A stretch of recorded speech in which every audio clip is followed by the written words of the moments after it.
Life works in phases more than races. Some phases are for building skills, some phases are for experimenting, others for stabilizing, others for expanding.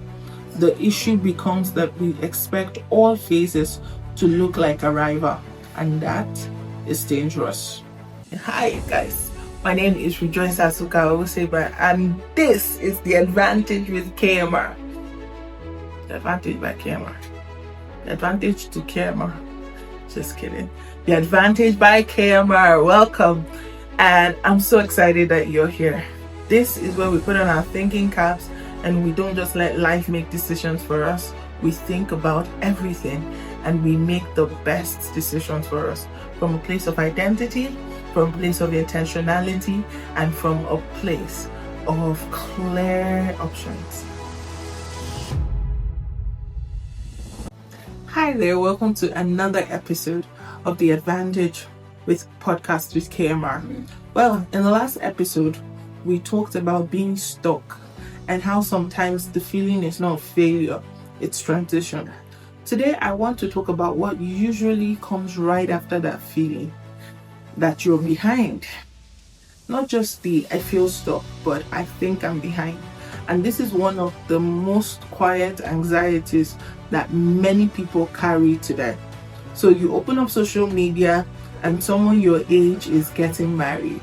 Someone else bought a house. Someone bought a car. Someone launched a company. Someone moved abroad. Someone is established in their career. And you're just figuring life out. And without saying it out loud, your mind makes a conclusion. I missed something.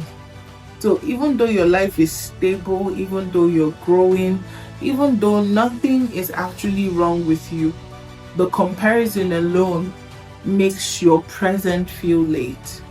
So today, I want us to intentionally slow down that thought and examine it carefully.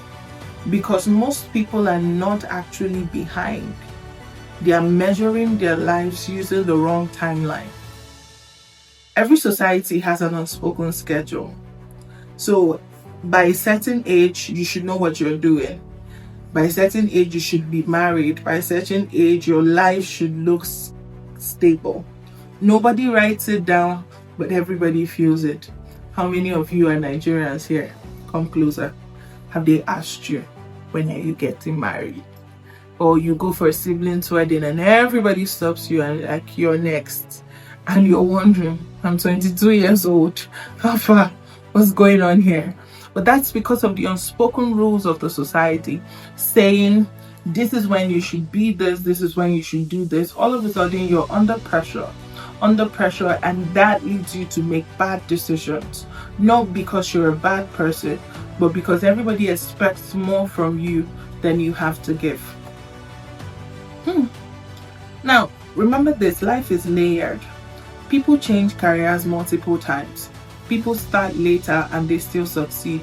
People pause and they are able to redirect their future.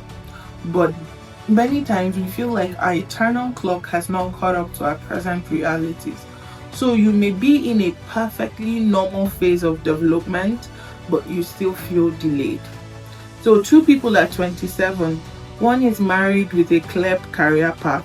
One is switching fields and seemingly unsure of their next direction. And that can be a little scary because the second person now feels behind.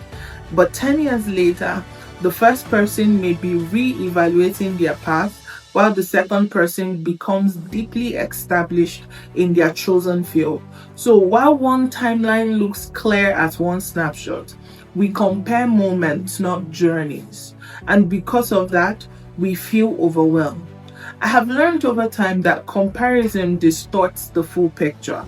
So you compare your uncertainty with someone else's highlight. You compare your preparation with another person's result.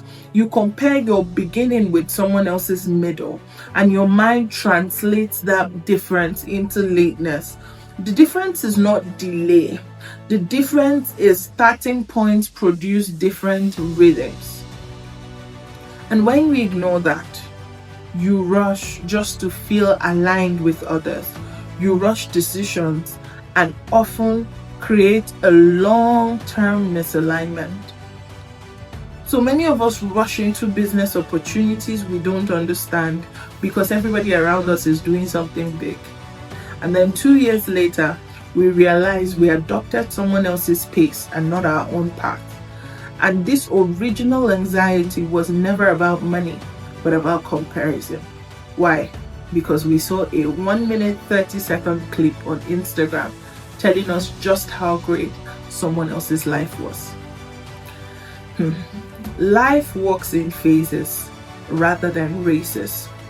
You see, some phases are for building skills, other phases are for experimenting, others are for stabilizing, others are for scaling.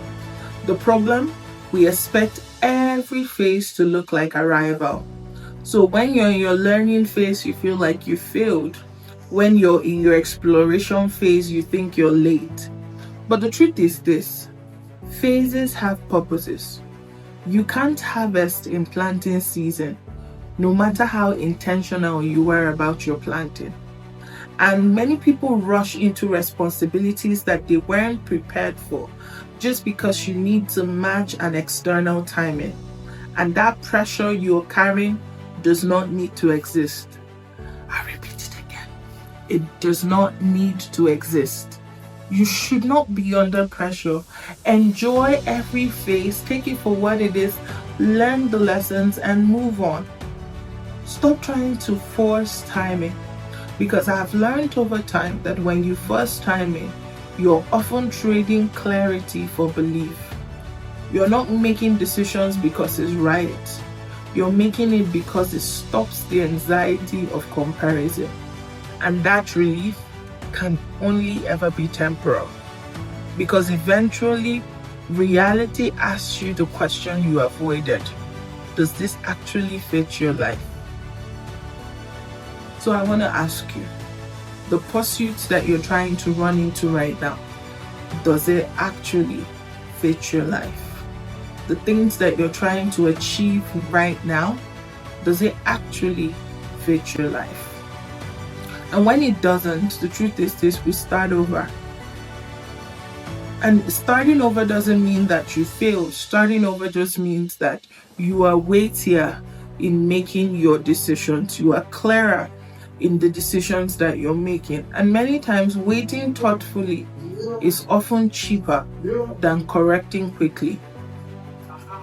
So sometimes we accept jobs in fields that we dislike because everybody expects us to have a monthly salary.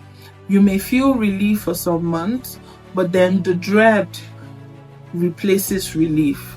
Not because the job is bad, but because the decision was rushed and the timing belonged to expectation, not understanding. So instead of measuring your life by age, measure by development. You want to ask yourself a clear question: am I learning? Am I becoming more aware? Am I making wiser decisions in this phase of my life? You see, progress is improvement in judgment, not just milestones. Milestones may impress the algorithms publicly, but judgment improves your life privately. And private improvement is what sustains public success. So before you say, I feel behind, pause before you accept that conclusion. You may simply be in a different phase, one that is less visible but deeply necessary. And not all progress announces itself. Some progress may look like changing your thinking, leaving what does not fit, learning patience, choosing carefully. They don't photograph well, but they build stability. So here's something that I need you to sit with today. Whose timeline am I using to judge my life? I don't just want you to rush through that answer just because you want to give me feedback. I really want you to ask yourself, whose timeline am I using to judge my life? Because once you return to your own pace, your decisions become calmer and you become more stable irrespective of the phase of your life that you're passing through. I want you to sit with this and think clearly about your life, not clearly about everyone's. I'll see you in the next episode. Bye for now.